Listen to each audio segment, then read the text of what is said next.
ডান হাতে গিলাস ধরো, 3 শ্বাসে পানি পান করো, শিষ্টাচার। ফিলিস্তিনের লোকেরা অরিজিনাল আরবি, মূল আরবি।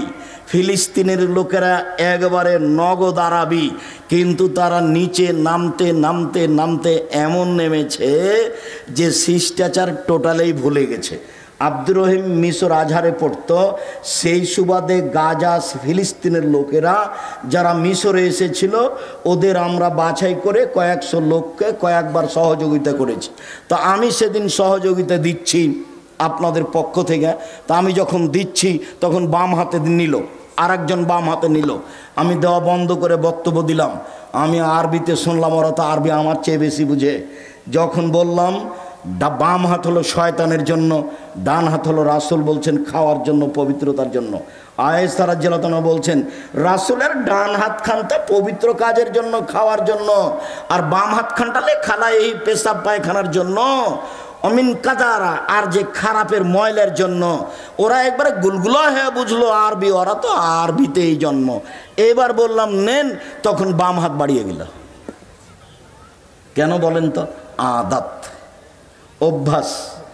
বক্তব্য বুঝলো ঠিকই, কিন্তু যেটা চলমান অভ্যাস সেটা পরিবর্তন সহজে করতে পারলো না। বাম হাতে নিচ্ছে, বাম হাতে নিচ্ছে, বাম হাতে খাচ্ছে, বাম হাতে চা ধরছে। শয়তান খায় বাম হাতে, পেশাবের কাজ বাম হাতে, পায়খানার কাজ বাম হাতে, ছুঁচে বাম হাতে। মানুষ কি করে? ছুঁচে বাম হাতে, পায়খানা লাড়ে বাম হাতে। আচ্ছা, আপনি বাম হাতে চা খাচ্ছেন, আপনার একটু মানবতা নাই? আপনি শিক্ষিত মানুষ, কে বললো? আমি বলিনি ভাইজান, আমি কোনোদিন বলিনি। আপনাকে আমি গরু ছাগলের মতো মনে করি। বুঝেও বুঝে না ওরা, অন্তর আছে বুঝে না, দেখেও দেখে না ওরা, চক্ষু আছে দেখে না, শুনেও শুনে না ওরা, কান আছে শোনে না। উলাইকা কালানাম, তারা পশু প্রাণীর মতো, তারা গরু ছাগলের মতো, তারা কুকুর শ্রীর মতো। ভালো মজা তার চেয়ে বেশি, তার চেয়ে বেশি খারাপ।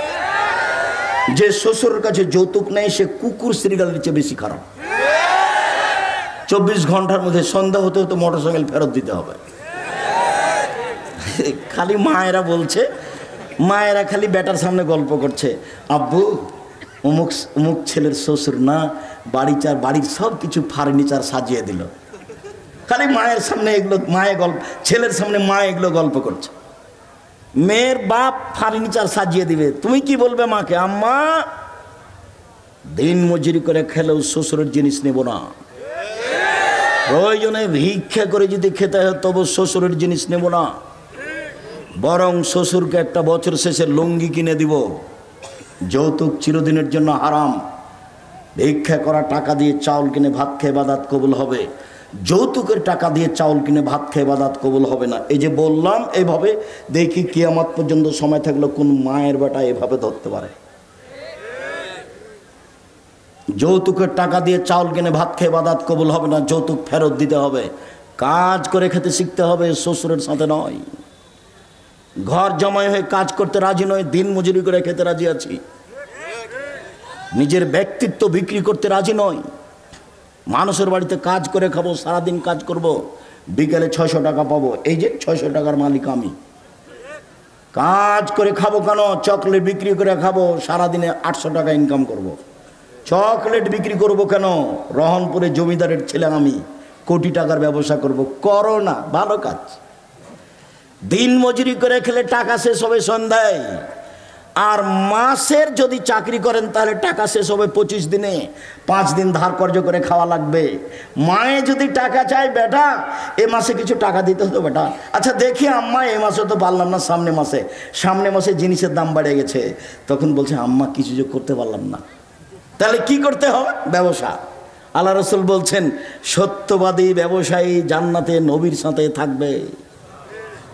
আল্লাহ নবী বললেন ব্যবসায় মিথ্যা কথা কসম চলে আসে, আসুক, তুমি কিছু দান খয়রাত করে দাও, তাতে মিটে যাবে। ব্যবসার সব পথ খোলা আছে। ব্যবসা করে উপার্জন করে খেতে শিখতে হবে। চাঁপাইনবাবগঞ্জের লোকের মতো নয়। চাঁপাইনবাবগঞ্জের লোক 2 ধরনের, একটা চাকরি আর একটা দিন মজুরি। আমি যখন দেশে যাই, সৌদি আরব, কুয়েত, কাতার, বাহরাইন, মিশর, আপনার আবুধাবি, দুবাই, ওমান, লন্ডন, এইসব দেশে যখন যাই তখন গিয়ে থাকি। বাড়ি কোথায়? ব্রাহ্মণবাড়িয়া। বাড়ি কোথায়? সন্দ্বীপ। বাড়ি কোথায়? কুমিল্লা। কেউ বলে না যে বাড়ি রহনপুর। কেউ বলে না, কেউ বলে না চাঁপাইনবাবগঞ্জ। মাস মাস গিয়ে থাকছি, মাস মাস যেখানেই যাই মানুষ সম্মান করে খুব বেশি। এক একবার সম্মান দেখে মনে হয় যে আল্লাহ এই দুনিয়াতে সম্মান দিয়ে শেষ করো না, এটা আমার জন্য পরকালে লাগবে। আল্লাহ, আমি এইভাবে চাইনি, আমার পরকালটা টিকিয়ে দাও, ওটা থাক, তারপরে এটা দাও, ওখানের জন্য ঘাটতি না হয়। 6 মাস জীবনে গাড়িতে থাকলাম, 6 মাস বাড়িতে থাকলাম, তবুও ঝামেলার মধ্যে থাকলাম, এবাদত বান্দিকে কিছু করতে পারলাম তা আমার মনে বলে না। তবে আমার একটা দৃঢ়তা কাজ করে, জাতির সামনে কোনোদিন ধর্মের নামে ফাঁকি দিনি। জাতি যে যেটুকু মানছে ওটুকু থেকে আমি তার সমান নেকি পাবো ইনশাল্লাহ, এই দিয়ে আমি সফল হব ইনশাল্লাহ, এটা আমার দৃঢ়তা কাজ করে। কাজের মেয়েকে শিখিয়ে দিল, শিষ্টাচার শিখিয়ে দিল, কাজের মেয়েকে বিদ্যে শিখিয়ে দিল। কাজের মেয়েকে যদি শিক্ষা দিতে হয় তাহলে নিজের মেয়েকে শিক্ষা দিতেই হবে। কাজের মেয়েকে যদি শিষ্টাচার শিখাতে হয় তাহলে নিজের মেয়েকে শিষ্টাচার শিখাতেই হবে, বাধ্য, শিখাতেই হবে। উপস্থিত বৈঠকের দিনই মুসলিম বোন, আপনি একটু প্রস্তুতি নেন। এই মেয়ে, কথা বলছো কেন? ঢং ঢং করে এসেছো, আবার কথা বলছো কেন? মুখ বন্ধ রাখো। উপস্থিত দিনই বৈঠকের মুসলিম বোন, আপনাদের সাথে আমাদের আন্তরিকতার অভাব নেই। কেউ যদি গায়ের উপর দিয়ে চড়ে চলে যায় তবু মুখ খুলবেন না। আপনি অনুরোধ রক্ষা করেন, আপনার কাছাকাছি এসেছি, আপনাকে কিছু বলতে চাচ্ছি, আপনি একটু মুখটা বন্ধ করেন, মুখ খুলবেন না, একবারে টোটালি মুখ বন্ধ করেন। কেউ যদি গায়ের উপর দিয়ে চড়ে চলে যায় আপনি তার প্রতিশোধ নেবেন না। আচ্ছা, গেছে, চুপ থাকেন আপনি। এদিকে শুনেন, আসলে মাকে বহুদিন বলেছি, অনেক ছেলের জানা আছে, আপনারও জানা আছে, কথাটা পুনরায় বলে এটাকে আপনার কাছে শক্ত করতে চাচ্ছি। শুনুন, জাবের বলছেন রাদিয়াল্লাহু তাআলা আনহু, আমরা একদা রাসূলের সাথে যুদ্ধ করে আসছিলাম, মদিনায় ঢুকবো। তখন আল্লাহ রাসূল বলছেন, এই থামো থামো থামো, তোমরা এখানে থামো, রাতে সকালে বাড়িতে যাব। তো আমি জাবের বললাম, আল্লাহর নবী, আমি নতুন বিবাহ করেছি, আমাকে বাড়ি যেতে অনুমতি দেন। তখন আল্লাহ রাসূল আমাকে বলছেন, ও তুমি বিবাহ করেছ? বিকরা নাম সাইয়্যিবা, কুমারী মেয়ে বিবাহ করেছ না তালাক প্রাপ্তা মেয়ে বিবাহ করেছ? আমি বললাম, আল্লাহর নবী, আমি তালাক প্রাপ্তা মেয়ে বিবাহ করেছি। ওর বিবাহ হয়েছিল, তার স্বামী তাকে ছেড়ে দিয়েছে, আমি তাকে বিবাহ করেছি। তখন আল্লাহ রাসূল বলছেন, আরে হাল্লা বিক্রান তুলায় বোকা, তুমি কুমারী মেয়ে কেন বিবাহ করলে না? তুমি অবিবাহিতা মেয়ে কেন বিবাহ করলে না? তুমি তার সাথে খেলতে, ও তোমার সাথে খেলতো, তুমি তার সাথে খেলতে, ও তোমার সাথে খেলতো। তখন জাবের বলছেন, আল্লাহর নবী, আমার আব্বা উহুদের যুদ্ধে শহীদ হয়েছেন 9 জন মেয়ে রেখে। এক খেয়ালে চেয়ে থাকো ছেলেরা তোমরা, ভাইজান আপনি এক খেয়ালে চেয়ে থাকবেন। জাবের বলছেন, আল্লাহর নবী, আমার আব্বা শহীদ হয়েছেন 9 জন মেয়ে রেখে, আমার 9 জন বোন আছে। আক্রাহ আন উজাব আন আতাজাওয়াজা মিসলাহুন্না, আমি আমার বোনদের সমবয়সের মেয়েকে বিবাহ করা পছন্দ করছি না 4টা কারণে। আমি বেশি বয়সের মেয়ে বিবাহ করেছি 4টা কারণে। আমার বোনদের সমবয়সের মেয়েকে বিবাহ করা পছন্দ করিনি 4টা কারণে। এক, লেতুয়াল্লিমাহুন্না, আমার স্ত্রী যেন আমার বোনদেরকে বিদ্যা শিখাতে পারে। বিদ্যা তো একটা স্কুলে আছেই, ওমা তোমার আকাশ তোমার বাতাস। আমি ঠাকুরের নিন্দা করিনি, আমি বলেছি তোর বাপের আকাশ। ও সববার বলছে ও কালিমা তোমার আকাশ তোমার বাতাস। বাংলার মানুষজন ভেবে দেখলো না, চিন্তা ভাবনা করলো না, দিনরাত বলছে, আমার আর করার কি আছে? আমি মানুষ হিসেবে যা বুঝেছি সেটা বলেছি। তো আমি ঠাকুরের মানের হানি করলাম কি করে? 5,000 কোটি টাকার মামলা হলো। আমি যখন কাঠগড়ায় উঠলাম তখন জজ আমাকে বলছে, আপনি পিস টিভি করেন, পিস টিভিতে কথা বলেন আপনি? বলে জি।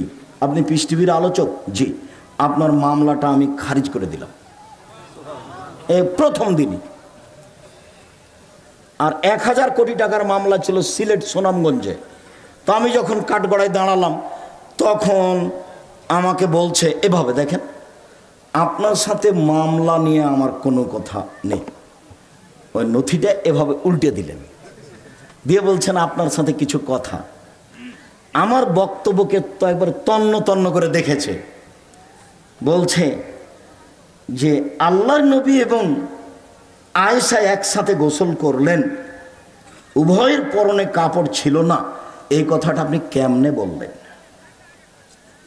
কিভাবে বলতে পারেন? আমি তো উত্তর দিব না, কিছু বলবো না। আমাকে উকিল বলেছে যাই বলুক মুখ খুলবেন না, এর নাম জজ, যেটা বলবে সেটাই হবে, মুখ খুলবেন না। চিরদিন আপনার কথা শুনেছি, আজকে আমার কথা শুনবেন দয়া করে। ঠিক আছে, আপনার কথাই শুনবে, মুখ খুলব না। বলছে এক বালতি গরুর পেশাবে কাপড় ভিজিয়ে দিলে তাতে সলাত হবে, এই কথা আপনি কেমনে বললেন? হোসেন আহমদ মাদানি শিরক করেছেন ডালিম গাছের নিচে বোখারি পড়িয়ে, আপনি এ কথা কেমনে বললেন? কথা কিন্তু হুবহু এরকম নয়, মানে কম বেশ করে বলা হচ্ছে। তো 16 মিনিট কথা বলার পরে একটানা 16 মিনিট কথা বললেন, আমি মুখ খুলিনি। 16 মিনিট পরে বলছে যে আপনি এই কারণে এখানে এসেছেন আমার মনে হচ্ছে না, অন্য কিছু কারণ হবে। মানে আপনি বলেছেন শাহজালাল সিলেটির কবর ভেঙে দিতে হবে, ওই জন্য আপনি এখানে এসেছেন। আসলে আপনি ঠাকুরকে বলেছেন যে তার বাপের আকাশ, এই জন্য আপনি আসেননি, ওই কারণে এসেছেন। তারা মানে মাঝারি মানুষ তারা। তো বললো যে আপনার কি জামিন মঞ্জুর করা হলো? উনি বললেন না যে আপনার মামলা খারিজ করে দিলাম, উনি বললেন জামিন মঞ্জুর করা হলো। আর যারা সামনে ছিল তাদেরকে বললেন যে আপনারা তার সাথে কথা বলবেন না। তারপরে একবার গেছিলাম, তারপরে আর যাওয়া লাগেনি, আলহামদুলিল্লাহ। বলছিলাম সম্মানিত দিনী ভাই বোন, রাসূল সাল্লাল্লাহু আলাইহি ওয়াসাল্লাম যেভাবে বললেন, জাবের বলছেন রাসূলের উত্তরে, এক, আমার স্ত্রী যেন আমার বোনদেরকে বিদ্যা শিখাতে পারে। দুই, আমার স্ত্রী যেন আমার বোনদেরকে শিষ্টাচার শিখাতে পারে। উপস্থিত বৈঠকের দিনী মুসলিম বোন শুনেন, এই মেয়ে শোনো, শিষ্টাচার কি জিনিস? শিষ্টাচার কি জিনিস? বাড়ি যাওয়ার সময় একটা বই নিয়ে যাবো, আদর্শ পরিবার। আদর্শ পরিবারের শুরু থেকে নিয়ে শেষ পর্যন্ত সবই শিষ্টাচার, সবই শিষ্টাচার। ছেলেরা হাতে মেহেদি লাগাতে পাবে না, ছেলেরা মেহেদি লাগাবে মাথার চুলে ও দাড়িতে, যেটা সাদা হয়ে গেছে। মহিলারা হাতে মেহেদি দিবে, হাতে তো মেহেদি দিবেই, পায়েও দিতে হবে, হাতে ও পায়ে দুইটাতে দিবে। তো আমাদের চাঁপাইনবাবগঞ্জে তার কথা ছড়িয়ে আছে, আল্লাহর নবী দাড়িতে মেহেদি দিয়েছিলেন, সেই জন্য পায়ে দেওয়া যাবে না। কথা যে মিথ্যে, ঠিক আছে, আল্লাহ নবী দাড়িতে মেহেদি দিয়েছিলেন, কথা তো ঠিক। তো আল্লাহ নবী দাড়িতে তো আতরও দিয়েছিলেন। তা আল্লাহ নবী বললেন হায়জলা ঋতুওয়ালা মহিলারা যখন ঋতু থেকে পবিত্র গোসল করবে তখন লজ্জা স্থানে আতর ব্যবহার করবে। তা আল্লাহ নবী দাড়িতে যে আতর লাগিয়েছেন, এবার সবাই মনে হয় কথা ধরতে পারেননি, আবার বলবো নাকি? বলবো, আল্লাহর নবী দাড়িতে মেহেদি লাগিয়েছেন, ভালো কথা। আমরা বুঝলাম যে সেই জন্য মেহেদি মহিলারা পায়ে লাগাবে না, দাড়ির একটা না মেহেদির একটা সম্মান হয়ে গেছে। তো আল্লাহ নবী বলছেন যে যাদের হায়েজ হয়েছে মহিলারা, ওরা যখন হায়েজ থেকে গোসল করে পবিত্র হবে তখন আল্লাহ নবী বললেন যে ওরা যেন লজ্জা স্থানে আতর ব্যবহার করে। তো আতর যে আল্লাহ নবী দাড়িতে লাগিয়েছেন, এইবার তার মানে হলো এই লজ্জা স্থানে না লাগানো জিনিস, দাড়িতে লাগানো জিনিস লজ্জা স্থানে চলে, সেটা যদি চলে তো পায়ে কেন চলে না? কথা এরকম নয়, কথা হলো এরকম যে দাড়ি পেকে গেলে মেহেদি লাগাতে হবে। মেহেদি একটা জিনিস, এর মান বাড়লো কমলো এটার বিবেচনা করা যাবে না। আতর হচ্ছে একটা জিনিস, পুরুষেরা গায়ে হাতে মুখে মাথায় লাগাবে, আর মহিলারা ফরজ গোসলের পরে ঋতু থেকে গোসলের পরে লজ্জা স্থানে লাগাবে। এটা হলো রাসূলের নিয়ম আদেশ। এইটাতে আতরের মান বেড়ে গেল, এই কথা ভুল। এখন একটা ছাগলের বাচ্চা কুকুরের দুধ খেয়ে বড় হয়েছে, তখন মৌলানা সাহেবকে জিজ্ঞাসা করেছে, মৌলানা সাহেব এই ছাগলের গোস্ত খাওয়া যাবে কিনা? তখন মৌলানা সাহেব বলছে, এটা কথা হলো নাকি? হ্যাঁ, ওটা কুকুরের গোস্ত, কুকুরের দুধ খেয়েছে, ওটা হারাম। তো বেকায়দা হয়ে গেল। তাহলে পশু প্রাণীর উপরে কি কোরআন হাদিসের বিধান আছে? পশু প্রাণীর উপরে কোরআন হাদিসের কোনো বিধান নেই। ও পায়খানা খেয়ে বড় হোক, না হলে ঘাস খেয়ে বড় হোক, ওটা পশু প্রাণী। ওর জন্য প্রজনন পদ্ধতি, গবাদি পশুর উন্নয়ন ষাঁড় দিয়ে করতে হবে, এটা ভালো। ষাঁড় দিয়ে যদি না করেন, তার উন্নয়নের জন্য যত পথ আছে সবই করেন, কেননা তার উপরে কোনো কোরআন হাদিস প্রযোজ্য হবে না। এটা ভুল হিসাব। সম্মানিত দিনী ভাই বোন, বলছিলাম রাসূল সাল্লাল্লাহু আলাইহি ওয়াসাল্লাম মুখের উপরে জাবের বললেন, এক, আমার স্ত্রী যেন বিদ্যা শিখাতে পারে। দুই, আমার স্ত্রী যেন আমার বোনদেরকে শিষ্টাচার শিখাতে পারে। তিন, আমার স্ত্রী যেন আমার বোনদের মাথার চুল চিরুনি করে সাজগোজ করে যত্ন করে রাখতে পারে। মায়ের যত্ন কে নিবে? বাচ্চার যত্ন কে নিবে? মা। কাজের মেয়েকে দিয়ে বাচ্চার যত্ন নেওয়া ঠিক নয়। জায়েজ আমি না জায়েজ বলিনি, তবে সব সময় বাচ্চার যত্ন কে নিবে? মা। তার মাথাটা চিরুনি করে দিবে মা, তার কাপড়টা পরিষ্কার করে দিবে মা, তাকে গোছগাছ করে রাখবে মা, তাকে ঝকঝকে করে রাখবে মা, তার গায়ের পাঞ্জাবিটা পরিষ্কার করে দিবে মা, তাকে ডান হাত আগে ঢুকাইতে বলবে জামাতে তার মা। সব শিষ্টাচার তার মা পালন করবে এবং বাচ্চাকে যত্ন করে রাখবে। যখন বাচ্চাকে দুধ খাওয়াবে তখন মায়ে বিসমিল্লাহ বলবে। মা যদি বিসমিল্লাহ ছাড়া বাচ্চাকে দুধ খাওয়ায়, তাহলে যতবার খাওয়াবে ততবার শয়তানে দুধ খাবে, খাবেই খাবে। আল্লাহর নবী বলেছেন দুধ খাবে শয়তান, অতএব খাবেই খাবে। মা যতবার বাচ্চাকে দুধ খাওয়াবে ততবার মা কি বলবে? বিসমিল্লাহ বলবে। মা যখন রাতে দরজাটা বন্ধ করবে তখন বিসমিল্লাহ বলবে। মা যখন বাল্বটা অফ করে দিবে তখন বিসমিল্লাহ বলবে। যখন মা জ্বালানটা বন্ধ করবে তখন বিসমিল্লাহ বলবে। মা যখন তরকারির পাতিলে ঢাকবে তখন বিসমিল্লাহ বলবে। মা যখন আটার পাতিলে ঢাকবে তখন বিসমিল্লাহ বলবে। আল্লাহ নবী বলেন সব কিছু ঢেকে রাখো, খোলা রাখো না। রাতে কতগুলি বালা মুসিবত চলে, খোলা জিনিস যে খাবে তার রোগ ব্যাধি হয়ে যাবে। হাটে বাজারে এভাবে খোলা জিলাপি খাবেন না। একবারে সপ্তাহ সপ্তাহ খোলা পড়ে আছে আর আপনি কিনে নিয়ে চলে যাচ্ছেন। আল্লাহ নবী না করেছে। সূর্য ডুবার পরে বাচ্চাকে বাহিরে নিয়ে যাওয়া যাবে না, নইলে বাচ্চাকে জিনে ধরবে, শয়তান ধরবে। ছাদের উপরে নিয়ে যাবেন না, আগুনে নিয়ে যাবেন না। রাত যখন এসা কাছাকাছি হয়ে গেছে তখন নিয়ে যান। সব বুখারী মুসলিম এক টানা হাদিস এগুলো। আপনি ইউটিউবে দেখেন আব্দুর রাজ্জাক বিন ইউসুফ খাওয়া পান করার নিয়ম, খাওয়া পান করার নিয়ম আব্দুর রাজ্জাক বিন ইউসুফ বিস্তারিত দেওয়া আছে, আপনি দেখুন। সম্মানিত দিনী ভাই বোন, চার, অতাকুম আলাইহিন্না, আমার স্ত্রী যেন আমার বাচ্চাদেরকে পাহারা দিতে পারে। উপস্থিত বৈঠকের মুসলিম বোন, এই মেয়ে কথা বলছো কেন? কথা বলছো কেন? চারটা সিরিয়াল করো তো দেখি। তুমি মা, তুমি আদর্শ মা, তুমি বুদ্ধিমতী মা, তুমি মা, আপনি মা, আপনি বুদ্ধিমতী মা, আপনি হস্তিনী নন, আপনি ভালো মা। এক, বাচ্চাকে বিদ্যা শিখাতে হবে। দুই, বাচ্চাকে শিষ্টাচার শিখাতে হবে। তিন, বাচ্চাকে যত্ন করে রাখতে হবে। চার, বাচ্চাকে পাহারা দিতে হবে। এবার বলেন আপনি যে মেয়েটা মাথায় কাপড় না দিয়ে দেয়নি তার মা কি পাহারাদার? তার মা পাহারাদার নয়। আপনার নিজের জিম্মেদারি আর একজনের উপরে চাপিয়ে দিয়ে সফল হওয়া যাবে না। এইবার আপনার সাথে আর একটু থাকে উপস্থিত বৈঠকের মুসলিম বোন, এই ছেলে তোমার আমি কাছে আসছি, তুমি নিরাশা হও না। কি বলেন তো আব্দুর রাজ্জাক সাহেব, আমার কাছে কি?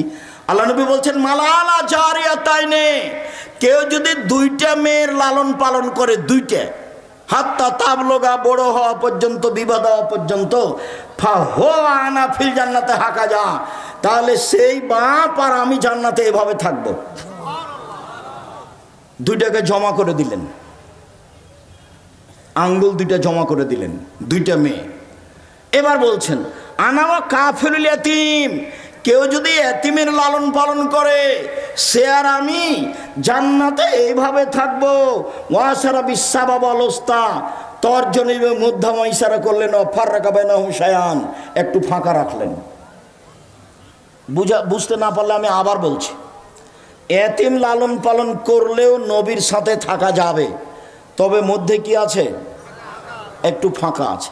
আর কেউ যদি দুইটা বেটির লালন পালন করে বিবাহ শাদী দিয়ে দেয়, তাহলে এই বাপ রাসূলের সাথে কিভাবে থাকবে একসাথে? হাদিস সহিহ। আরেকটা বলি, আল্লাহ নবী বলছেন মানা আলা সালাসা বানাতিন, কেউ যদি তিনটা মেয়ের লালন পালন করে, ওয়া আদাবাহুন্না, শিষ্টাচার শিখিয়ে দেয়, ও আল্লামাহুন্না, বিদ্যা শিখিয়ে দেয়, ও জাওয়াজাহুন্না, বিবাহ শাদী দিয়ে দেয়, আহসানা ইলাইহিন্না, তার সাথে সদাচরণ করে, একবারও বলে না এই তোর মুখ ভেঙে দেবো, এই তোর দাঁত খুলে দেবো, এই তোর স্বভাব খারাপ, এই তোকে এই করবো সেই করবো, একবারও বাপ মেয়েকে এভাবে বলে না, সব সময় আদর করে। চাঁপাই নবমুজের ভাষাতে বলে আম্মু কি নিবা আম্মু, ওরে মাকে একদিন আম্মু বলেনি, একবারে বলে শেষ করছে। আচ্ছা ঠিক আছে বলেন, সমস্যা নেই, তবে মাকে ভুলে যাবেন না। আমার একটা পরামর্শ মনে রাখবেন, সালাম ফেরার পূর্বে কি বলবেন? রব্বির হামহুমা কামা রাব্বায়ানি সাগীরা। আর একটা কথা মধ্যে বলে নি, যেটা ভারী আর এটা সহজ, সেটা হলো এই, একজন সাহাবী এসে বলছেন আল্লাহর নবী, আমার পিতা মারা গেছেন, ও তারাকা মালান, টাকা পয়সা ছেড়ে গেছেন, অলাম ইউসিনি, আমাকে কোনো উপদেশ দিয়ে যাননি,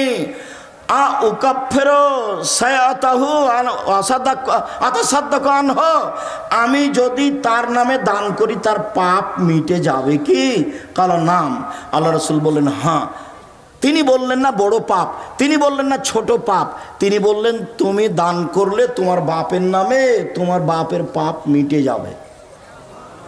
আল্লাহ নবী, আমার মা হঠাৎ মারা গেছেন, লাউ তাকাল্লামাত তাসাদ্দাকাত, আমার মা কথা বলতে পারলে দান করতেন, আমি যদি আমার মায়ের নামে দান করি ওলাহ সওয়াব, তার কি নেকি হবে? তার নাম। আল্লাহ রাসূল বললেন হ্যাঁ। সব বুখারী মুসলিমের হাদিস। তাহলে মরা বাপ মায়ের নামে একটা থাকলো দোয়া আর একটা থাকলো দান। হজ করে বাপের উপকার করতে পারবেন না, রমজানের সিয়াম থেকে বাপের উপকার করতে পারবেন না, কোরআন তেলাওয়াত করে বাপের উপকার করতে পারবেন না, দিন মজুরি করে বাপের উপকার করতে পারবেন, দিন মজুরি করে। এই ছেলেরা আপনারা একবারে চুপচাপ থাকবেন, আমি শেষের দিকে চলে এসেছি, আর কেউ উঠে গিয়ে পরিবেশ নষ্ট করবেন না। মনে হয় এটা একটা কোনো প্রতিষ্ঠানের সহযোগিতায় প্রোগ্রাম, তো আপনাদের কাছে ছেলেরা যাবে, 10 টাকা হোক, 20 টাকা হোক, 5 টাকা হোক, 50 টাকা হোক, ফিরিয়ে দিবেন না। আল্লাহ নবী বলেছেন যে যতটুকু দিবে তার ততটুকু পূর্ণ হয়ে যাবে, যতটুকু দিবে না তার ততটুকু ক্ষতি হয়ে যাবে। এই ছেলে গেলে উঠবো না, আমি কাছাকাছি চলে এসেছি, আমার এই কথাকে তুমি মূল্যায়ন করো। উপস্থিত বৈঠকের মুসলিম বোন, আপনাকে এখানে আমি জরুরিভাবে বলছি যে আপনি 4টা কাজ করেন, আপনার জান্নাতের সব দরজা খোলা আছে। এই ছেলে, এই কথাটা শেষ হয়নি। 3টে মেয়ে যদি লালন পালন করো, এই ছেলে তোমার 2টা মেয়ে হয়েছে, সেই জন্য তোমার চাচি বলছে কি করবি কি করবি, 2টে মেয়ে হয়েছে কি করবি, ডিপিএস খুলু। তার একটা মেয়ে হয়েছে, তো দাদিতে বলছে বউ তালাক দিয়ে দে, এই বউ ভালো নয়। আচ্ছা দাদি এই কথা বললো, তো বউ কি করলো? দাদি তো বুঝলো না বউ কি করেছে, দোষ হলে তো তোমার দোষ। এখন আল্লাহর নবী কি বলছেন তোমার ব্যাপারে শোনো। তোমার মা তো বললো এই, দাদি বললো এই, আল্লাহ নবী বলছেন কেউ যদি 3টে মেয়ের লালন পালন করে, তাহলে বিচারের মাঠে মেয়ে 3টে হবে অন্তরাল। এইদিকে দেখো, ওইদিকে আছে জাহান্নাম, ওইদিকে আছে জাহান্নাম, আর এদিকে থাকবে তার বাপ, আর মধ্যে থাকবে 3টে মেয়ে। যতক্ষণ পর্যন্ত বাপের জান্নাত ঘোষণা না হবে ততক্ষণ পর্যন্ত এই 3টে মেয়ে এখান থেকে সরবে না। বলছে কুন্নাল্লাহু সিতরান মিনান নারে, মেয়ে 3টি বাপের জন্য জাহান্নাম থেকে অন্তরাল হয়ে যাবে। যতক্ষণ পর্যন্ত বাপের জান্নাত ঘোষণা না হবে ততক্ষণ পর্যন্ত মেয়েরা এখান থেকে সরবে না। 10টা ছেলেকে যদি মাস্টার ডিগ্রি পাস করান 1 পয়সা লাভ নেই। আব্দুর রাজ্জাক সাহেব ছেলেকে পড়াবো কেন? জন্ম দিয়েছেন এই জন্য। শুধু পড়াবেন, জন্মের 7ম দিনে আকিকে দিতে হবে প্রয়োজনে ভিক্ষা করে। এত শক্ত করে বলছেন কেন? এই জন্য যে আকিকা হলো বাপের জিম্মেদারি, আকিকার সাথে কুরবানির কোনো সম্পর্ক নেই। কুরবানি হলো দামি পশু, কুরবানি মানে সিং আছে কিনা দেখো, কুরবানি মানে দেঁতেছে কিনা দেখো, কুরবানি মানে কান ঠিক আছে কিনা দেখো, কুরবানি মানে খুর ঠিক আছে কিনা দেখো, কুরবানি মানে সিং ঠিক আছে কিনা দেখো, কুরবানি মানে মোটা তাজা কিনা দেখো।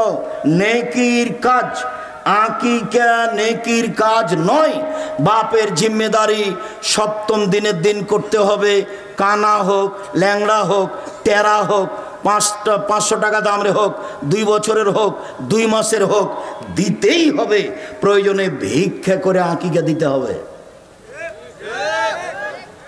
সপ্তম দিনের দিন নাম রাখতে হবে, ছাগল জবে করতে হবে, মাথা নেড়ে করতে হবে, চুল সমপরিমাণ রূপা দান করতে হবে। 1 নাম রাখতে হবে।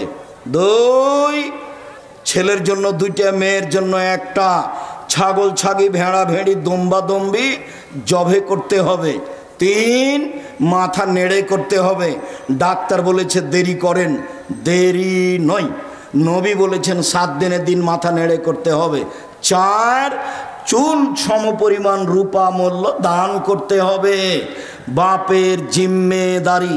খাতনা দিতে হবে, অনুষ্ঠান করতে হবে না। খাতনা দিতে হবে, অনুষ্ঠান করতে হবে না। আকিকা অনুষ্ঠান করা যায়। কিভাবে করব? আপনি যে বলছেন গরু আকিকা দেওয়া যাবে না, আরে গরু আগের দিন জবাই করেন না, 6 তারিখে 3-4টা গরু জবাই করে দেন নাকি ভাইজান? দাওয়াত দিতে হবে ভালো করে। আর আকিকার দিন 2টা ছাগল, ছেলে হলে, মেয়ে হলে 1টা। এবার রান্না হোক, সারা গ্রামের লোক খাবে, সমস্যা নেই। আর খাতনার দিন কোনো কিছু নেই, খাতনা কোনো কিছু নেই। ছেলে এখন হাঁটতে পারে, পায়জামা পরাতে হবে, প্যান্ট নয়। পায়জামা পরাতে হবে, প্যান্ট নয়। টাকনুর উপরে থাকবে পায়জামা। মেয়ে এখন হাঁটতে পারে, পায়জামা পরাতে হবে, প্যান্ট টাকনুর নিচে পরাতে হবে, উপরে নয়। আর এই ল্যাংটা পায়জামা পরাতে হবে না। 2 ধরনের চলবে না, একটা হলো ঢিলে ঢালা, আর একজন ঢুকবে। কি এগুলো? আর একটা হলো চিপা চাপা, পায়ের সাথে লেগে আছে, সব নোংরামি, সব বেহায়া। এই ছেলে, একটা কথা মনে পড়লো, আল্লাহর নবী জাতির সামনে আফসোস করে বলেছেন, পৃথিবীর মানুষ শোনে রেখো, আমার উম্মত ইহুদি খ্রিস্টানের সাথে মিশে যাবে। চাল চলনে, কথাবার্তাতে, কৃষ্টি কালচারে, পোশাক পাতিতে, লেনদেনে আমার উম্মত ইহুদি খ্রিস্টানদের সাথে মিশে যাবে। এইভাবে ডান হাতের বিঘত যেমন বাম হাতের সমান সমান সমান মিশে যাবে। ডান পায়ের জুতা যেমন বাম পায়ের সমান সমান সমান মিশে যাবে। কৃষ্টি কালচারে সমান সমান মিশে যাবে, নিয়ম নীতিতে সমান সমান মিশে যাবে, আদব কায়দাতে সমান সমান মিশে যাবে, বেহায়াইতে। এরপরে নিচে নামতে লাগলেন ভাষার। নিচে নামতে নামতে নামতে বলছেন, ইহুদি খ্রিস্টান যদি মায়ের সাথে জেনা করে থাকে, আমার উম্মত করবে। কথা কি আমি বুঝাতে পেরেছি? এই ছেলে, তোমার মাথার চুলটা এরকম কেন? নিচের দিক চাঁচা আছে কেন? আমি লন্ডনে জুমার দিন জুমার খুতবা থেকে নিচে নামছি, তখন একটা লোক বলছে আমার ছেলের জন্য একটু দোয়া করবেন। তো ছেলেটা আমার পাশে নিয়ে এসেছে। আমি আবার ছাত্র জীবনে বলতাম, এই যারা মাথার চুল ছাড়তে শিখো, আমার মাথা ছেড়ে শিখো। আমার মাথার চুল এইভাবে গেলে কি আর এইভাবে গেলে কি, ওই আমি কোনোদিন হিসাব করিনি। আমার এক ক্লাস ফ্রেন্ড পাঞ্জাবি ক্যালেন্ডার আয়রন করা ছাড়া গায়ে দিত না, সালিমউদ্দিন ডাহবি ভাগালপুরি। তো দোয়া করার জন্য নিয়ে এসেছে, নিচের দিকে নামছি, তো ছেলের মাথার চুল এই তোমার মতো করে কাটা আছে। তো আমি ইন্নালিল্লাহ, এভাবে কেন? তো দেখছি যে নামতে ওই চুল ছাড়ার এগুলো দেওয়া আছে, ছবিগুলো। তখন আর একজন বলছে যে ওস্তাদজি দেখছেন না, ওই যে ওই ঢঙ্গে চুল কেটেছে। তখন আমি বলছি, দেখেন, লন্ডনে পয়সা উপার্জন করতে এসেছি, আদর্শ বিক্রি করতে আসিনি। লন্ডনে পয়সা উপার্জন করতে এসেছি, আদর্শ বিক্রি করতে আসিনি। আদর্শ বিক্রি করব না। প্যান্ট টাকনোর উপরেই পরব, মাথার চুল সব সমান হবে, সামনে পিছনে উপরে। দাড়ি ছেড়ে দেব, মোচ ছোট করব, চেঁচে ফেলবো না। নখ কেটে দেব, নখে মেহেদি দিব না। মহিলা মানে নখে মেহেদি দিবে, হাতের নখে তো দিবে, পায়ের নখে দিতে হবে, দিতেই হবে। মহিলাদেরকে হাতের নখে তো মেহেদি দিতে হবেই, পায়ের নখেও দিতে হবে।